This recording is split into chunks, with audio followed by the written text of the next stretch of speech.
Ada seseorang yang beriman kepada Allah Subhanahu wa taala, namun di hatinya tidak ada cinta kepada Allah, maka dia tidak akan mengerjakan apa yang diperintahkan oleh Allah. Berapa banyak orang yang beriman kepada Allah, berapa banyak orang yang mengetahui kalau sholat itu wajib didirikan, dan beberapa banyak orang yang mengetahui kalau orang yang meninggalkan sholat itu akan mendatangkan hukuman dari Allah Subhanahu wa taala, namun dia tidak melaksanakan sholat. Akan tetapi ketika iman juga dibarengi dengan mahabbah kepada Allah, maka orang yang cinta itu akan mengerjakan apapun yang diperintahkan oleh kekasihnya, dan juga akan menjauhi apapun yang dibenci oleh kekasihnya.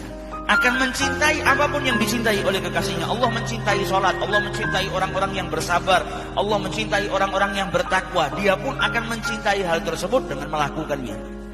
Oleh karena itu, selain daripada iman, kita sebagai muslim harus mengisi hati kita juga dengan mahabbah kepada Allah Subhanahu wa taala, dan juga